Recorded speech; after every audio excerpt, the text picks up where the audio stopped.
3.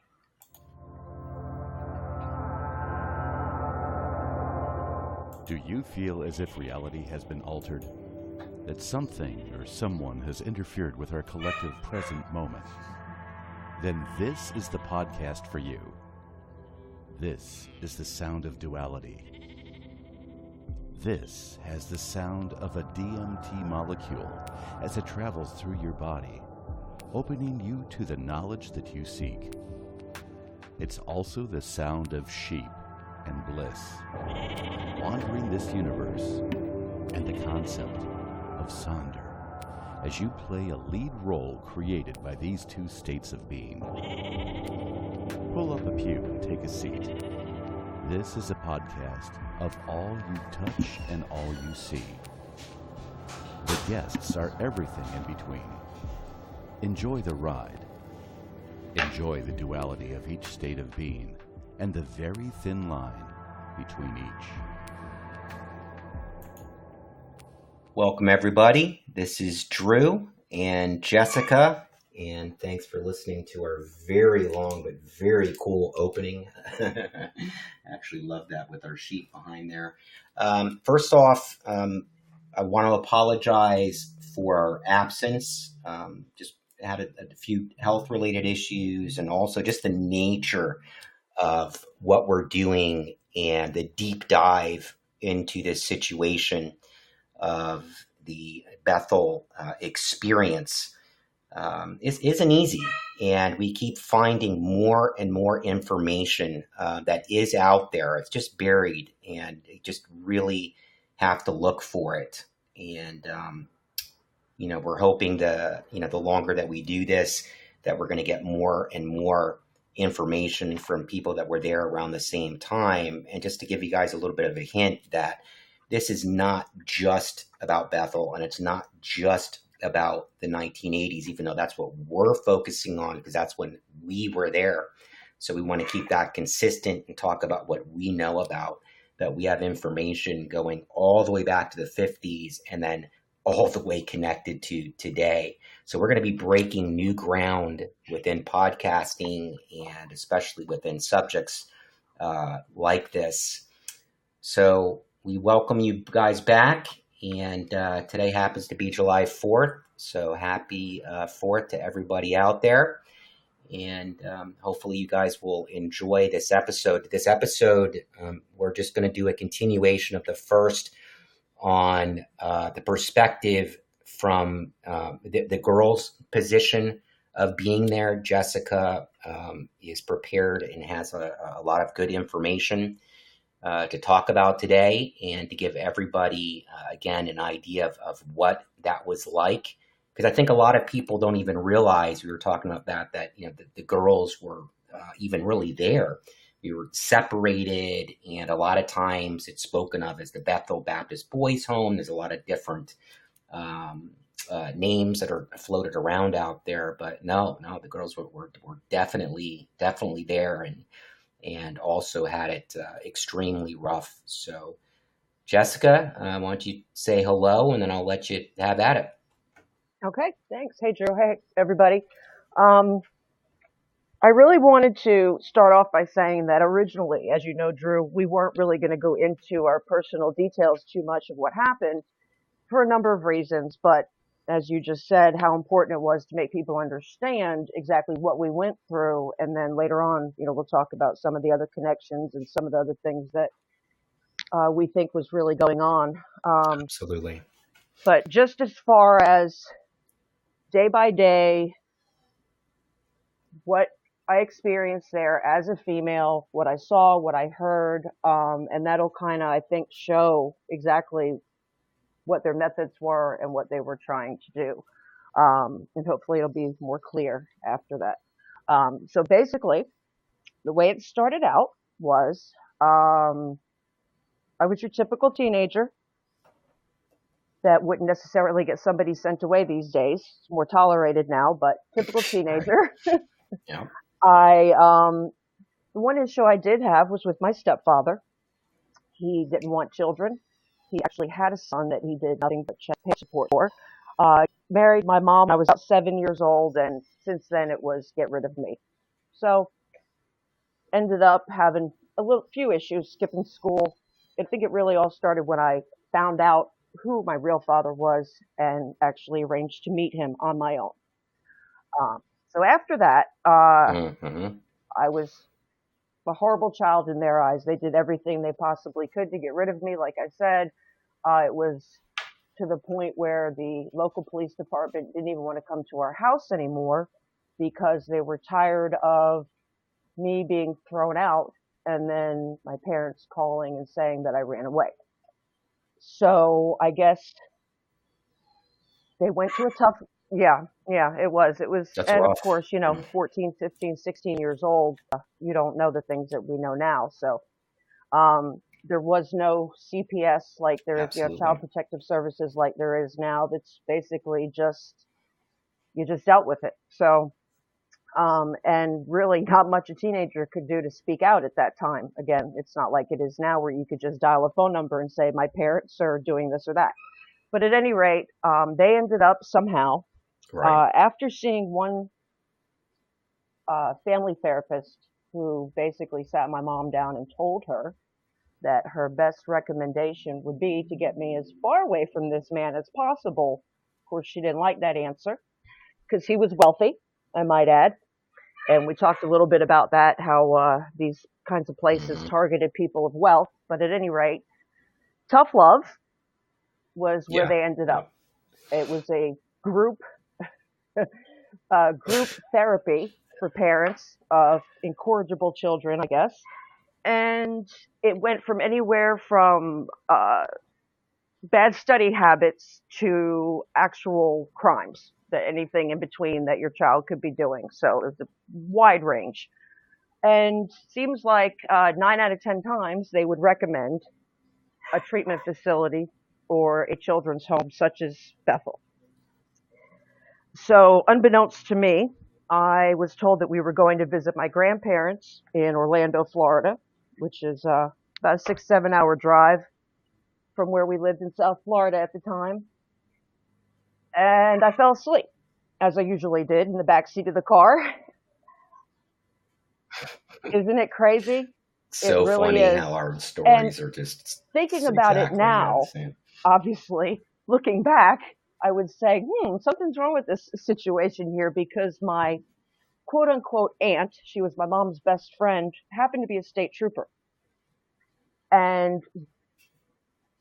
But she was going through her career. My mom was new in this marriage and whatnot. And so they didn't really spend a lot of time together. So the fact that they came up with this story that my Aunt Ronnie was driving with us to Orlando because of, I don't even remember at the time, she had to pick up a car or something. I don't even remember what it was. But at any rate, she was just coming along with us for the ride. Made no connection of it at the time that she was actually a police officer with handcuffs until I woke up. Did not see Orlando, did not see Florida. I saw no Disney World, no Mickey Mouse, no Minnie Mouse. Disney World and definitely not Cinderella's Palace. I woke up and I saw the bank of Mobile, Alabama, and then realized that I was handcuffed to my aunt. And immediately, and I don't really remember at the time whether I had feared something was going to happen, if I was going to get sent away. I don't know how I knew. It was one of those things. It was very emotional. I remember I was in the back seat. My mom was right in front of me. And I immediately, as soon as I woke up and saw that bank, saw the handcuff, felt the handcuff, I said to my mom, who was the back of her head, really, I said, I'm going to get out of this place, just knowing that I was going somewhere. At any rate, she ignored me, as she always did, and let my stepfather control the whole situation. So we continued to drive. I don't remember if I fell asleep again, but we eventually ended up. And of course, as soon as Mobile, Alabama was only maybe about an hour and a half from Lucedale, Mississippi, where Bethel was. So it wasn't that long after this. Of course, it started raining, as in every sad movie, frightening movie. It always has to rain. So it started raining. And we pull down this long dirt driveway, and all I see at the end of it is this big white house. And I remember saying to myself, this is the country. I used to vacation I used to go to summer camp every summer in North Carolina. I thought, this might not be so bad until I got out of the car. I remember walking into this gorgeous plantation house, 2-story white house.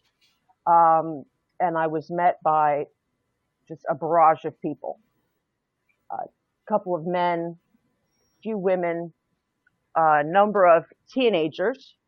And the first thing I noticed was how they were all dressed. The only thing that I can relate it to is they reminded me of Amish at the time. The women were all in, very long skirts. Their blouses were way up around their necks, their hair, everything. And of course, this was back in the 80s, so didn't have the styles back then that we do now, but definitely you could tell that there was a difference. No makeup, that kind of thing. Very plain. Not normal. That was the last time I ever saw my mother's face. As soon as I saw these people around me, I was looking around, never saw my parents again, nor my aunt. They brought me into a back room, and it was a lot of yelling and screaming, and sure I threw around a couple of curse words because I remember one of the girls, as they were trying to literally take my clothes off of me, and they had this box of old clothes that I would think now it's like you get from a homeless shelter, thrift store or something, but not nice at all. Trying to pick out clothes that would fit me and change me basically the whole time, yelling and screaming and struggling. And I don't remember what word I said, I can only imagine, but one of the girls there literally almost had a nervous breakdown with her hands over her ears yelling, Jessica said an obscenity. Like it was literally like something, something piercing her ears. It was so atrocious to her. Right. Then, of course, it was late at night. Nothing much else going on. After that little event, I got brought up this back set of stairs, very dark, old wood, kind of like a haunted house thing, and get put in the top of a bunk bed with this thin little blanket and a pillow and told, close your eyes and go to sleep. I was going to say that view, just to go back, I don't mean to interrupt you, but where you see the plantation, as I keep remembering that, it's kind of like you're looking at it. It's like, wow, this is kind of a beautiful setting, but haunting at the same time. And then how fast it changed from something of a beautiful setting, like you said, a literal haunted house. It was almost like as you enter, very similar to these horror shows the horror movies that they have out now. You see this gorgeous house. Right. And you walk up the steps, and then as soon as the door opens, the whole atmosphere totally changes. It becomes gloomy and dark and damp and just this thick air of just negativity. Exactly. Despair. And at any rate, so that was my first night there. I woke up the next morning, and I probably want to say it was not light out. I don't remember time zones there and everything as far as, maybe it was 5, 6 a.m. I don't know. It could have even been earlier, but we got woken up every morning and this is where I was saying every day was pretty much the same. So, as I'm describing it, this is like what we went through almost every single day over and over and over. Nothing really ever changed. We got woken up every morning by the lights, bright lights, because it was the top of the house that the girls ended up staying in. Yeah. Offices were on the bottom. The people that took care of the girls, as I learned later, was a man and woman. They were married, brother and Mrs. Owens, as we were told to call them. Their children. A little office over on the left-hand side for Herman Fountain, as we already discussed, is the owner of this place. And then on the top of the entire house wasn't bedrooms. It was totally gutted out, made into 2 rooms that the stairs divided with bunk beds. So it almost looked like a military barracks. There were a couple of private rooms at the end of each of these big sections for girls that were higher up, or maybe that had some medical issues or whatnot, which we'll get into in a little while. But at any rate, we woke up every morning by having these huge bright lights flashed on, yelling and screaming, telling us to get up and get on our knees. and then we prayed. So we were basically had to just open our eyes, wake up, flip over on our knees, our head on the pillow, and we prayed. At that time, then after that prayer, we had to get down, make our beds. They had to be perfect, military style, nothing, it was Yeah. always, everything had to be perfect. Exactly.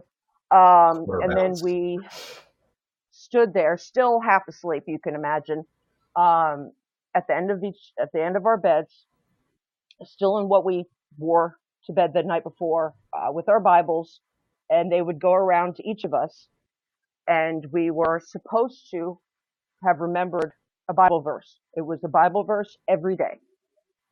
If we didn't know it, I didn't know at the time, but we had to learn this Bible verse. So they would go around the whole room. Everybody had to say the Bible verse, and they would help us and things like that. You thought that they were helping, but that was one of the things that would get us laps in the morning. But I'll go into that.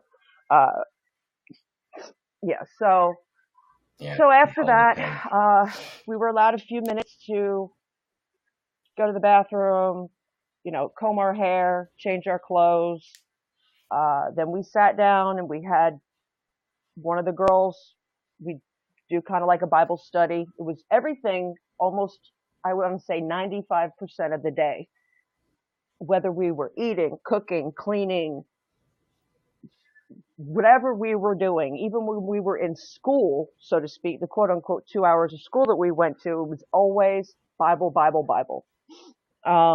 And oddly enough, as I was looking back, it seems as though all the Bible verses that they always had the girls memorizing were from Proverbs, chapter 7, I think, chapter 27, all about prostitutes, unclean women, how women were supposed to be, versus pertaining to how women are supposed to obey their husbands, and just everything. It was never just something from Psalms, anything Positive. positive. It's a slow drip of negativity to get into exactly about how horrible you are. Mm-hmm. Exactly. We were all whores. We were all worthless. We were, and it went by your individual circumstance. I actually remember Brother Fountain one time in our Sunday church service based his sermon that day on my mother and put her down and did a whole sermon on the fact that she was married, that she was not married to my father, that she was in her second marriage, that she used birth control. How he knew my mother used birth control, I don't know. Claimed that I used birth control, which I didn't. And just, the whole sermon was about the new girl that came in and her mother and the circumstance as to why I was there, and blew it way out of proportion. I mean, it was just, but at any rate. It's all to break you. The Bible verses. It really is. Put you the spotlight on you and just break you down. Exactly. Then, so this is my first morning there. Get up, the Bible verse. Then I get told that I get introduced to this girl. Her name actually happened to be Jessica too. She had been there for a while. And all through this whole thing, that the rules and processes were kind of being explained to me a little bit here and there. Like when they put me in bed, they were like, look, just lay here. Don't get up. They would tell me the rules as they went along. So they told me that morning that for the first 30 days that I was there, I was on what they call watch. Right. And what that meant was that I was being watched by this girl. I was to do everything she did, be everywhere she was. I was not to make eye contact with anybody else. I was not allowed to talk to anybody else. If anybody else talked to me, I was supposed to put my eyes on the ground and not respond, unless it was, of course, Brother Owens or Mrs. Owens or the girl that was, telling me what to do. Creating a clone, basically. Exactly. Yeah. So for the first 30 days, that's what happened. You had to keep your eyes on the ground. and not speak, even if spoken to, and that's those 30 days, I think, are kind of where they learn about you, they learn who you are, they learn your weaknesses, they learn what'll get to Absolutely. you, and learn kind of like what technique to use, how hard it's going to be, how easy it's going to be, whatever. So,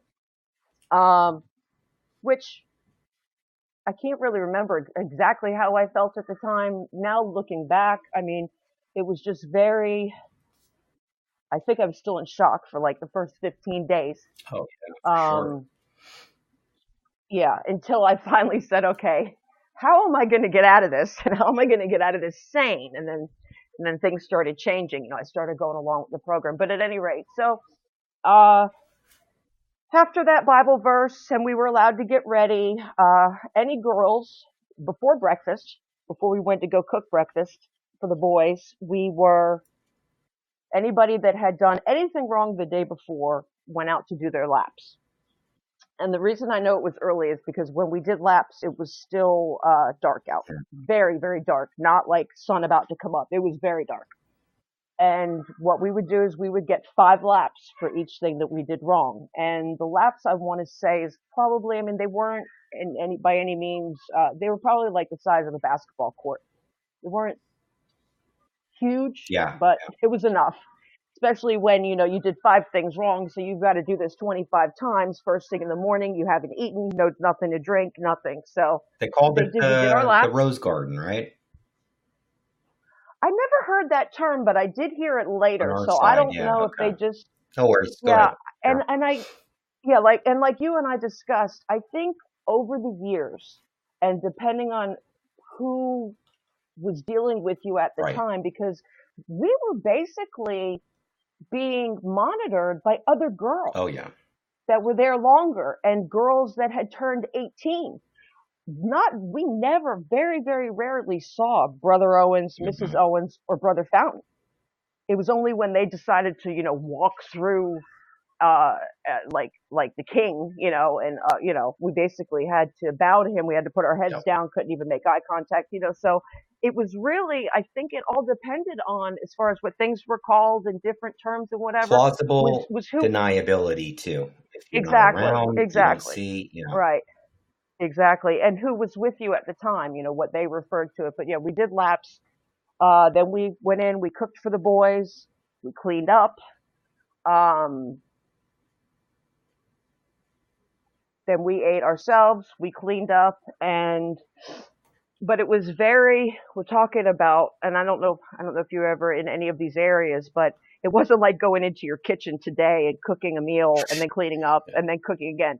This was like worse than, Oh, yeah. I mean, just the most rugged. I would have rather been camping in the wilderness with nothing type of thing. You know, I mean, it was pipes were old and rusty and dripping and disgusting, and pots and pans were, it was just. Well, we'll get into that It wasn't later, pleasant. but how there was Yeah, no oversight in Mississippi, why these places were moved there. But yeah, it's a great example, Jessica, because no regulation going on, nothing. Exactly. So then the rest of our day was cleaning and school for about an hour. We usually had some kind of activity in the afternoon, whether it was picking blackberries or whatever else happened to be growing at the time. And when I say activities, I later learned that every activity that we had was really intentional. It was never like when we went swimming. It was never, oh, let's let the girls enjoy some swimming. There was always a lesson behind it. And when I say lesson, I mean a brainwashing technique or what they considered to be a lesson. Right. I know we discussed this one time before, but there was one time when we were brought out into the middle of the woods and we thought, oh, this is great. And they acted it so well that they were making it look like they were giving us this great honor, this huge surprise for behaving so well and let us swim in this amazing spring, this pond that had spring waterfall and everything. And it was just beautiful. And the more we were swimming, we started to realize we were all looking at each other like, what is going on with this picture? And it turns out we were swimming in sewage. Of course. Yeah. And the Say lesson everything behind had that, a reason. Everything exactly, had a reason. exactly. And I remember them telling us all to get out of the water and sit on the edge. And we're all sitting there basically knowing now that, and they told us, this isn't water, told us what it was. And I couldn't tell you where. I've tried to look for it, but I can't find it. Apparently there's somewhere in the Bible, I think trying to teach the lesson of things aren't always what they seem. I'm sure it's a little deeper than that. Again, like I said, I haven't been able to find it, but I'm told it's there, and that was our lesson. So it was over and over and over things just like that. In addition to, even when we were cleaning, we weren't given vacuums. We weren't given brooms. We picked the carpet with our fingers to have to clean up. We scrubbed everything with our hands. We wiped things up with our clothes. Toothbrushes. Exactly. And then we had to wear those clothes all day long. You know, it wasn't like, oh, we didn't even get sponges, nothing. And, you know, and they even use that as a form of punishment. When I was saying before about how they take that first little bit of time, those first couple of weeks to learn, about you personally and how they can break you and little different things about you. And that's how they form their punishment. It's not really a disability, but I have an issue with one of the fingers on my right hand from a burn from when I was younger. So my pinky finger doesn't actually work the way it should because I had so much skin grafting. And they honed in on that. And every single punishment that I got, they made sure they exploited that. I had to use my right hand. They used to give us teeny tiny little squares of screen. It wasn't even sandpaper. It was house screen, you know, that you take from your window, and have us scrub pots with that. But I'm talking like a 2-inch by 2-inch little patch, and you had to scrub a 20-gallon pot with it.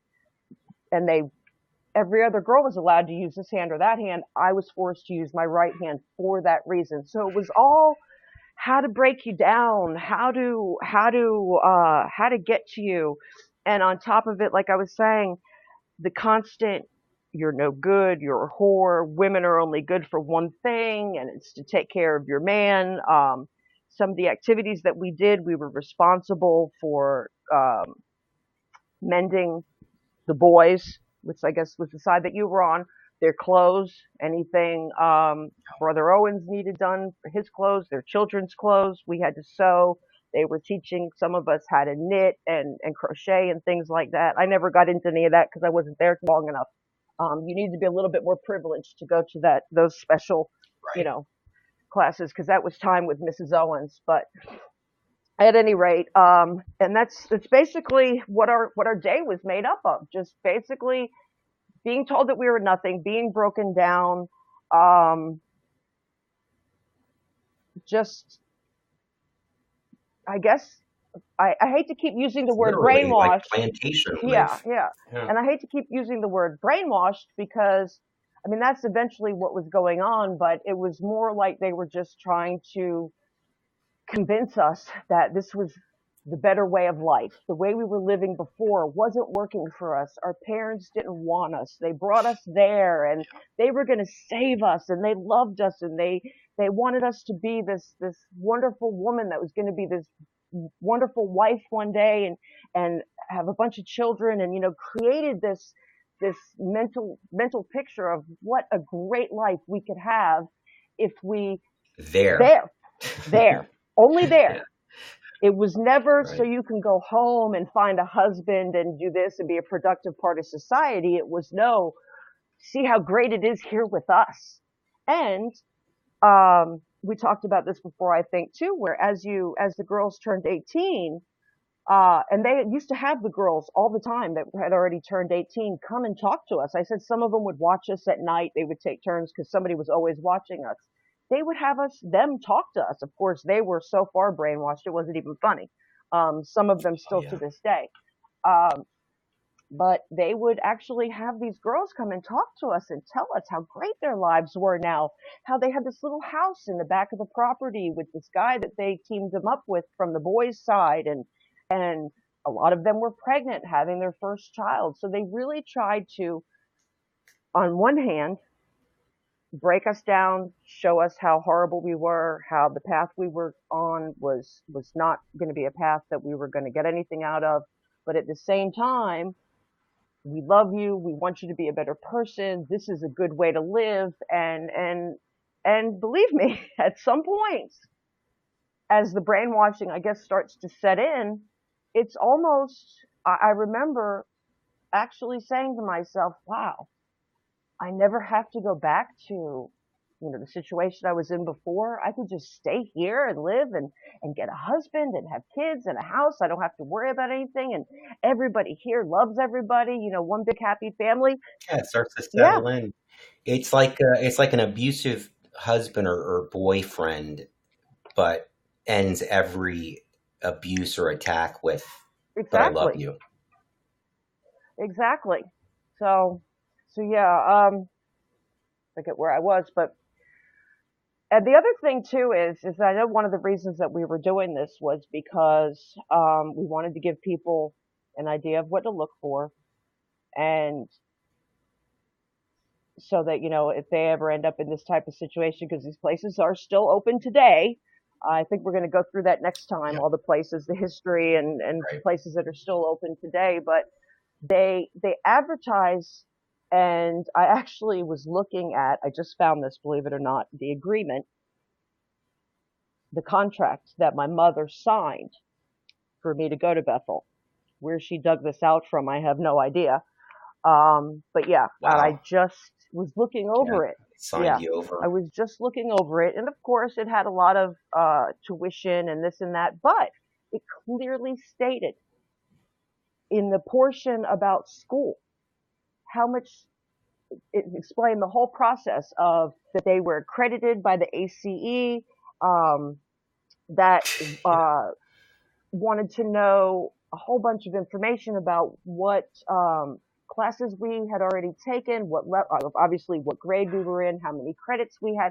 And of course, high school back then wasn't like it is now. You don't have credits. You don't have, just strictly ninth through 12th right. grade. You either passed or failed. Um, but they gave the appearance of a school that in the background is based in religion, when in fact it was the opposite. It was a cult. It was a home for us. And they threw a little bit of school in there. Exactly. Oh, Exactly. it's hiding in plain sight, like we were talking about, and a Hmm. lot of the big cults that the people have heard about, it started that way. Whether it's Exactly. it's Jim Jones or it's Waco Exactly. or it's this or it's that, if they have an outward facing appearance that they have to kind of put on, and again, which we will talk about later about the government and different people that were involved in the government that helped to perpetuate these places, and again with no regulations Yeah. and No really no school. paper. Again, the school, I there I was no school. remember There was no such very thing as very any little. Well, school there. there was no instruction for one. School, as they like to call it, was just strictly what workbook you were working on at the time. You went through it yourself. Nothing was graded. Nothing was looked at. And as a matter of fact, I was in ninth grade when I went in. I was at the end of my ninth grade. It was April, and back then, schools in Florida got out in Mhm. June. So I had 2 months left to ninth grade. I was forced to repeat ninth grade when I came home because of the lack of education that I got, and they Oh, were of not course. accredited. And when I went back to my school, or I didn't actually go back to the same school, but when I went back to that town and went to another school, they recognized nothing, absolutely nothing. I don't even know why they Yeah. gave us school, but my point,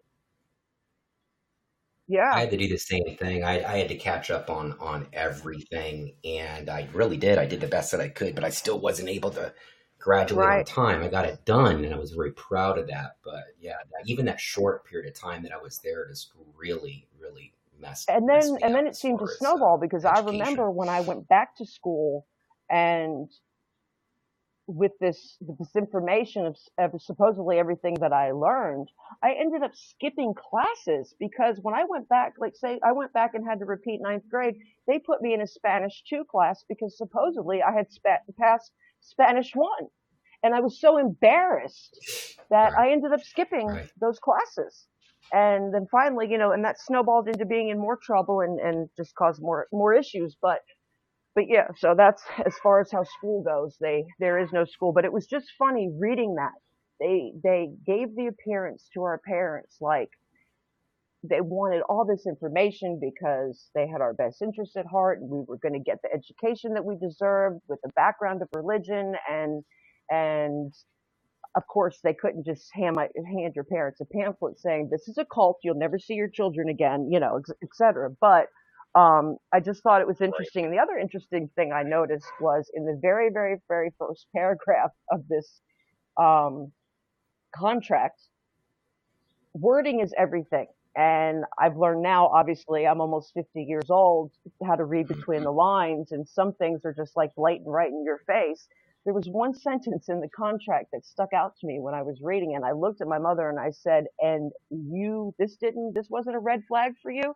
It didn't say, went through tuition and what you'll owe and if they leave and how much you're going to owe, all the financial contractual stuff. But then there was one sentence in there that said, if your children happens to run, et cetera, et cetera, et cetera, you'll be responsible for this or that. Not if you decide to remove your child or if your child is not happy and decides to go home. It specifically said, if your child happens to run. I'm like, Oh yeah, because I there's no said other to my mom, option. this wasn't a red flag for you, It. which Yeah. obviously, like I said, I'm almost 50. My mom's almost 70. We're way past it. As far as we can laugh about it now, kind of. But yeah, it was just so, the idea that these places are still open today and they're running the same way, and that even with everything that's out there on the internet, kids still end up at these places because parents just don't know. They don't know what to look for. Right. That to me now, obviously, because I know what I know, if I ever saw a piece of paper for any of my two children saying, if your child happens to run, the first thing I would say is, why would my child be running? What are they going to be running from? But at any rate, Well, they've changed with the times, and again, that's something again that we keep saying this, but we'll show later. right, Beginning within the 50s, each one kind of used what was going on within society at that time, and in the 80s, there was a big push with the religious right. It's nothing like it is today, and so they would use those type of facilities, and again, because it was more than just Bethel, which we're finding out. I mean, there's right. tons of them. To again, like you alluded to, that these places are still everywhere. I mean, there's even more of them today than there was then. Yeah. But they've taken advantage because you can't do it the same way anymore. So they've just morphed into something different by using the government and your tax dollars and the healthcare industry to do the same thing. They use the same tactics of lying and, again, brainwashing the parents and even the therapists and whoever they can get their hands on Exactly. to get you into these programs where they're still using massive physical and mental abuse. There's a little bit more oversight today than there was then, but not much. But as much as there is more oversight, there's more people involved. So whereas back in the 80s, you had these lone people from the church doing all of this, now you may have more oversight and more rules and regulations, but all of these people now are backed by lawyers and a whole group of psychologists that believe in their cause or are members of the church that back them up. Whatever federal laws they get accused of breaking, they go back and quote a state law that allows them to do this. There's one particular place that's still open in Georgia because, and like I said, we'll get into the whole timeline and everything next time, but this one place in Georgia, they keep going back and forth because they're not receiving any federal money. And it's a state law in Georgia that they finally passed as a result of everything that's going on, where you don't have to abide by certain policies if you're not receiving federal funds. So, I mean, they just have more ammunition behind them now because they've got more people behind them in more walks of life, attorneys and They've politicians and learned, yeah, yeah, and they keep picking up yeah, more, yeah, more politicians, more people of power. And again, I have my suspicions that again are going to right, get very deep once we get into this of what I feel has been going on all this time, which I think people are going to be either very surprised with or maybe not that surprised. Considering again everything that's really been going on today and within the last 10 years or so, when you look at just the missing children out there, how many go missing every single year, where they're going, again, these contracts that we're talking about where you're signing over your children, or again just that quote that you mentioned, if your right, child runs, and if they run, there's really nothing for them to say. So they either bring them back, and you read the stories of, this girl or this boy was caught and brought back, but a lot of them were not. And exactly, that's not spoken of. right, They were never seen again, ever.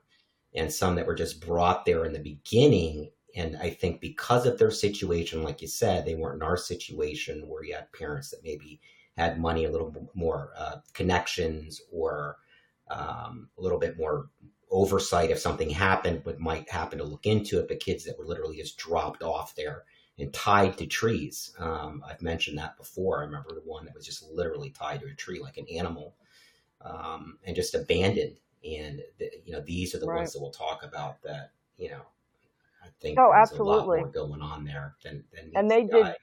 Yeah. And how even the fountains didn't even, I don't think necessarily, I'll even give them the credit, even knew everything that was going on. I think other people were planted within these organizations to continue with, especially with the techniques, the brainwashing techniques are a little bit more sophisticated than I think they could have thought up on their own, that it would go backwards in time to the roll-offs who we'll right, talk about. And then where did exactly, this guy come exactly, from? Where? right. It's just like kind of And out of that's nowhere. very true because I'll tell you, So, like I mentioned before, I probably saw, other than the night that I got brought in, I probably saw Herman Fountain a total of maybe 3 or 4 times the entire time I was there. It was mainly Brother wow. Owens. Um, and Hmm.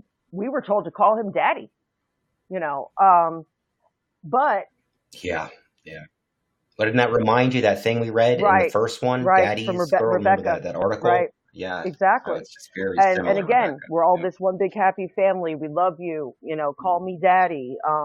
But to what you were saying before about running and they were very adamant about in the very, very beginning when you got there, letting you know, along with your parents don't want you, you're worthless, you're this, you're that. They made it very evident that I don't know about you, but I did not even know what state I was in.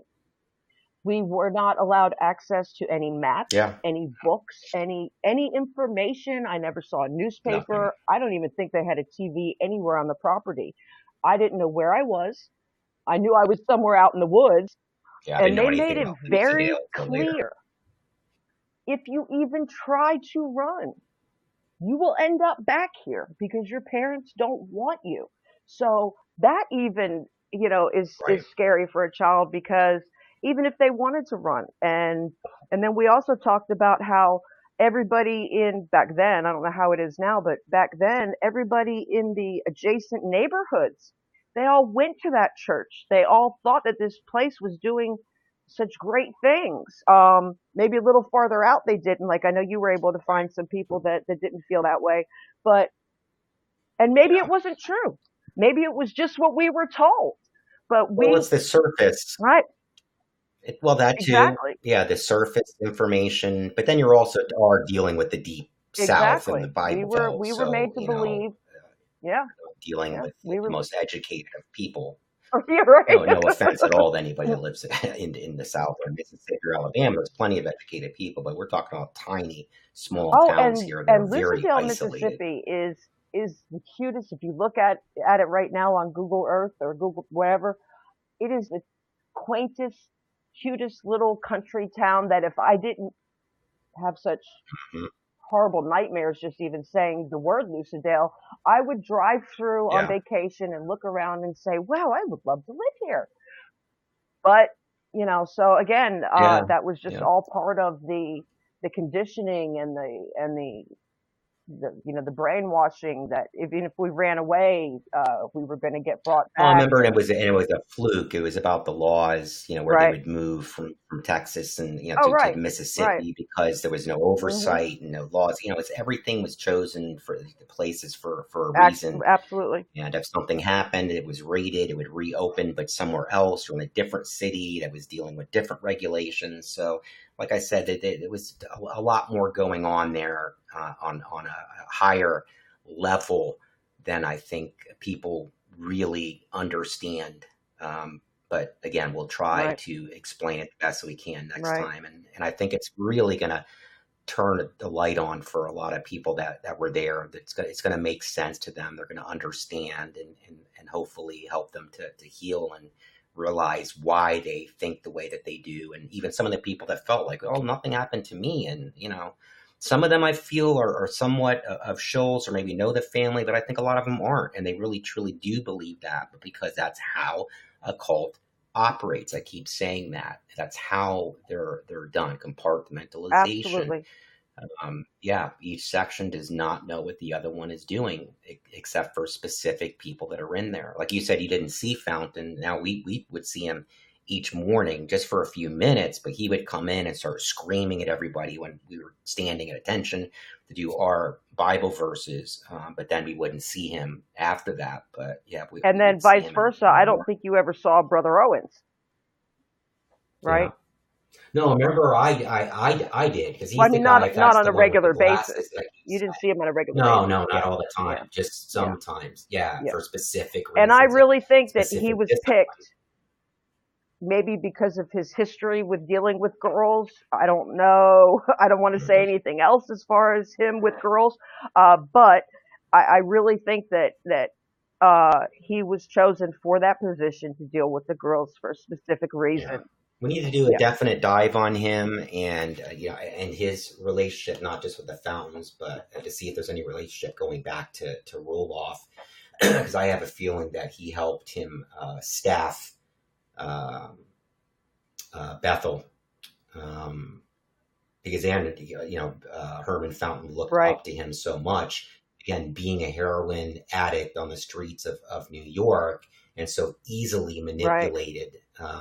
To again being saved by this guy, and again having no real education other than, and then he just repeated this to the children that were there, not really knowing what he was doing, pretty much being given marching orders to the work that we had to do for different companies, and building his house, building the homes that were on the property, but then outside the property, just the money that was made from the labor of the boys. I'm not sure if the girls ever did anything like that either, but I remember working on the side of different railroad tracks where they would call them, again, the quote N word crews that we would go out on. But that's all very sophisticated and again part of that. And I honestly believe, I have a theory, of course.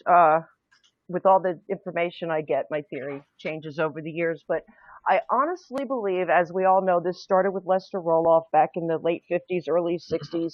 I don't honestly believe that Herman Fountain got this idea to go meet and learn from and be, look up to Roloff as a mentor to specifically get into these certain areas. I think it developed over time. I think he wanted money. He was groomed. I think he was groomed just like we were groomed to a certain degree. He was greedy. And especially once we divulged to people who was involved, and we're talking some pretty big names that everybody in this country are going to know. Right. And I think that over time, he did anything he possibly could to earn more money. When he was getting money from all of our parents and whatnot for the school, that wasn't enough. So then he started with the forced labor with the boys. Most of the things that he did that were going on with the girls, we only left the property one time in the whole time we were there, and that was to go sing at a church in Mobile, Alabama. That's the only time we ever left the property. Well, I think that money was being I think so. distributed to more Absolutely. people too, Jessica. I don't think it was just to Hmm. him. Like I said, there was a hierarchy. I think it Right. was other people Right. just, again, within the state that Oh, were involved within politics, and then outside of the state, federally. And all of this money, again, not just from Bethel, but from other places too, where it was, again, being doled out to people, again, to keep exactly. these places open and for very different reasons, some of Hmm. them extremely nefarious, And that's where I think that comes in, because involving the more missing people. involved they got with quote unquote criminal activity, the more and more they had to cover up and pay off and broaden their Right. network of people, which required more money. So the more criminal activity they had to get into to support First. that and themselves, and of course contribute to Lester Roth, went down there. But yeah, I Yeah. absolutely think that was how it happened. I don't think he Yeah. just set out to do it. The big pedo rings today, and the sex rings, that you hear about, and they're all around the world. They're massive businesses, $1 billion business industry that happens worldwide. That again, I feel that there's definitely some connection here Right. that we'll talk about later. But that's what I mean by with these hands, that's just going into different directions and providing money for different, state, call them black budget issues, or backdoor dealings. Just the South. Oh, That's how absolutely. things operate, and in the North too. Yeah. Really everywhere. Right. What am I talking about? It happens everywhere. And that'll come So, more, when we go through the timeline and start naming some of these politicians and oh whatnot. yeah, That all costed a lot of money. It didn't come cheap. yeah. And things we can back up, things we Exactly. can cite, and that's what we're ready to do. And just not Right. speculation. What we're talking about right now is from our point of view that's happened to us, that people have to take at face value. We have no reason to make any of this up. We're not looking for any notoriety. We're looking to, again, get the truth out, get the specifics out, so people can get a better handle of what happened. Because even as you mentioned, it made me think, well, first off, about the techniques that were being used were a little bit more sophisticated than I think. This is just something from some small quote, religious, even just as a cult, would be able to do until this day. That these are techniques that have been developed over a very long period of time. But using just religion in general, that each one of these, whether it was a drug related farm, home, they would use those types of techniques. And this one, it was based off of religion, and using a family like the Fountains, and their background. Again, just as much, I believe now at this point, as much as I hated this man and his family for what they did to me to this day, but I also have a little bit of a feeling for him, because I think that he was definitely used um, in a very big way, And he's not in the a only deep one. way. As we go through our timeline next time, No, you'll see yeah, how every plenty, single tons, home tons. that was opened after the initial two by Lester Roloff, they were either They opened all connect. by former employees, that Hmm. learned from Lester Roloff and decided to go open their own school. I'm sure by the direction of Lester Roloff. It wasn't like, hey, I'm leaving and I'm going to do my own thing. That was his way Right. of expanding. Herman Fountain was one, and almost every single one that was opened were either former employees, or current employees, I should say. And that guy's still around, like you said. He Yes. does his Well, shows, and there's no way you can still be around and doing these things if you right. don't Well, have connections. he If you're not he died in right. 1982, but the person that took, yeah, Oh, maybe I no, was it thinking of was somebody that, else. Right. he died in 1982, and this Wiley Cameron took over That's for right. him. But to this Okay, that's day, right. That's it. this Cameron and his wife still run the Lester Roloff Ministries and still play. They That's have a what I'm radio thinking. show, I Yeah. think in Missouri or someplace like that, maybe Texas, I'm not sure. and they still play his Hmm. sermons every Sunday, and they have their People's Baptist Church that's still open. Um, and yeah, and you made me think of something that you said before about how we were, basing everything on our experiences and whatnot. But every single thing, I think you can agree that we're telling our experiences. It all can be documented. Look online and type this Yeah, stuff in. yeah, It can be. yeah, There's thousands and thousands of testimonies. yeah.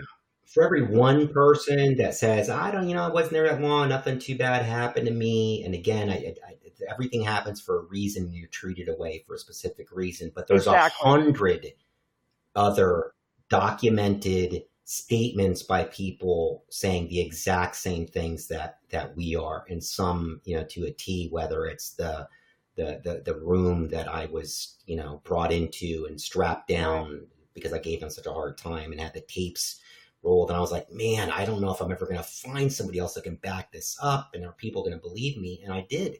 And I found somebody that had that exact same experience. It wasn't just the room with the chair, which was Right. enough to back it up. That would have been enough.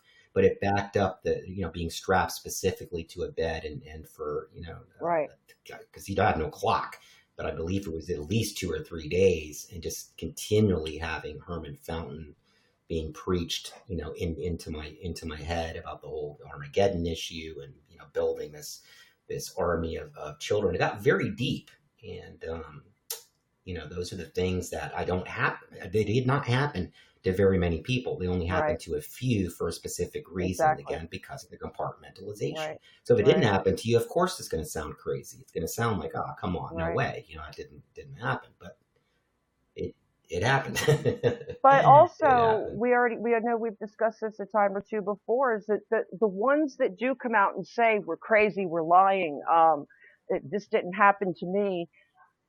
I am 48 years old, and Yeah. I can look back only now. I was 16 when I went there, and Hmm. in the last 30 years, I can now look back at certain things that happened in my life that are directly resulted to my time there. Yeah, oh yeah, you made decisions subconsciously throughout your whole Exactly. life up until now, Jessica, that were directly related to things that happened to Absolutely. you then on a daily basis, Absolutely. and that's what brainwashing is all Right. about. It lasts with you for forever. You don't know it, and a lot of these people that are commenting on there from either side, and again, don't realize that even to Right. today. But again, as you get older, some people either it really still sticks with, just depending on their level of capacity to handle this, or it's starting to come out. They'll start to come out in nightmares or dreams or Exactly. whatever. And yeah, they'll start to have memories of things that happened to them. And you know what? If it Certainly, doesn't, whether they're physical or of a sexual right, nature, right, even. I mean, they've heard those right. things. Plenty of those things Yeah. out there. And if it doesn't, if they never realize it, hey, that's great. If they're happy in Yeah. their lives, and I yeah, wish I could have exactly, that. Yeah. exactly, because after the realization is when the anger, and you go through all the stages of grief, and then Yeah. the Yeah. healing, and that takes a very long time, a very long time. So Yeah. I doubt that. And I hate to say it, I don't mean to Yeah. point fingers, but you do look at some of them, and you start to do research again, which I'm good at, you're good at it. Anybody that just takes the time, but it's like you have this mental block not to do that Right. research. And before we even came on, and I'll tell people now, but we've talked about when my father was coming to pick me up and I was in the police station, and I'm positive it was Owens that brought me, because I believe this man was planted there for a specific reason, to really devise this technique and the brainwashing for everything else that I believe that was going on there behind the scenes. But where he whispered into my ear, we are going to come and find you, and we are going to kill you. Like, it was almost like it triggered something in me, that even though I felt I was strong, and I felt like I knew what was going on around me, and I bided my time, and I wasn't brainwashed, it still occurred to me on a certain level, and especially being strapped down. I do have periods of time that I don't remember. I just don't. So I don't know exactly what occurred, even though I have a very good long-term memory. But those times are blacked out, and they're bothersome to me. And I think that statement was almost like a trigger, because again, that's how it works within brainwashing, or that's within basic hypnotism. It's used, but Right. on trigger words that really just shut me up, because I did for at least 20 years after that. Other than just tiny little statements to people like, you know what, I went through this weird experience. One day I'll tell you about it. But that's all I could get out, even though I wanted so badly to talk about it. There was so much fear about whether or not they were never going to believe me or whatever it was. I just did not have the strength, even though I've always been a very strong person. But for whatever reason, it Right. destroyed me. And I couldn't discuss it. And but I think that had a little bit of something to do with it. I really do. Oh, I'm sure it did. Definitely. Yeah. Yeah. Well, you have anything else you want to add? We're at about an hour. I don't think so. Good. Like I said, some of the other stuff we'll get into next time and kind of wrap everything up so it kind of all makes sense. Absolutely. Yeah, the next episode, it'll either be a longer one, or we'll break it up into 2 more episodes. And I think we can pretty much take care of anything unless something else comes to light, somebody contacts us with additional information, which we do encourage. Please, if you did go to Bethel in the 80s, or really any other time, and experience any of these things we're talking about, we want to hear from you at Pull Up a Pew, PULLAPEW, podcast, PADCAST, at gmail.com. Send us an email, let us know, and we'd love to have you on, or at least talk with you, and minimally or help you go through any issues that you're going through. We're here for you. And also to make a plea. We're not a massive podcast. We do this because we feel we have an obligation to do it. We're obviously not doing it for the notoriety. We're doing it so that this does not happen again. We're hoping that a lot of parents are listening, or people that are Christians and belong to the church, which a lot of them are the greatest people I've ever met. But even they know that this can happen. It can be taken advantage of and used in the wrong way, and used for evil, used for, things that just don't even want to be repeated. But we want to encourage people to please help out with anything you can through Patreon, through donations, because right now it's just myself and Jessica. We don't have a production team. We don't have, editing crews and all of these different things that most podcasts have. Nor do we really want them, at least at this time. We don't need it. It's not necessary. We don't need to flower things up with music and sound effects and all that stuff. I think just getting the information out alone should be enough for people to get serious about what we're talking about, to understand it, to ask questions if you need to, or again, to get this to parents, to have them listen, because it is still occurring today, and it is very similar. Not that there aren't good programs if you've got children that do need help, that are acting out, but teenagers are teenagers. They do things. It's best to keep it within the family. You can work it out. If it's absolutely positively 100% something that you can't do, that is outside of your abilities, then yes, of course, but do the research, because 90% of the ones you're going to look up online are not legitimate. They are part of these WASP programs that we'll get into in the next episode or 2 and explain what's going on there. Your kids can literally be sent to third world countries, and you don't even know that that's where they are. No kidding. So, that's, that's what's going on. So, but for Patreon, you'd go to Patreon. That's patreon.com/pull up a pew. No podcast at the end, just pull up a pew. So that's Patreon, patreon.com/PULLUPAPEW. Even if it's $1, a couple dollars a month, guys, you have no idea how far that would go to help us, and especially with research, all of that takes a lot of time. And there's even some information I've noticed that's out there that I'd love to be able to get through, different states, and you gotta pay for that stuff, to get copies and to get to that information. So that's what it would be used for. So Nope, that's it. about it. You got anything else, Jessica?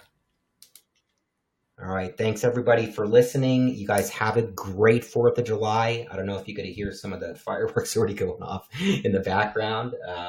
Thank God it wasn't too bad. And we want to wish everybody a great holiday weekend, and put some thought into what we're talking about after the holiday. Have a good time right now. You don't have to think about these things, but then, take a dive into it, and, take this stuff seriously. That, we feel we're doing it for all the right reasons. And we've gotten a lot of great feedback from people, phenomenal feedback, but this is only going to get out there by word of mouth, of course, through, there goes a big one, through Facebook, where you can find us, of course, at Pull Up a Pew Podcast. And on Twitter, it's at Pull Up a Pew Pod, Pod. And that's it. Everybody have a great holiday weekend, and we'll see you Bye-bye. in about a week or two. All right. Bye-bye, everybody.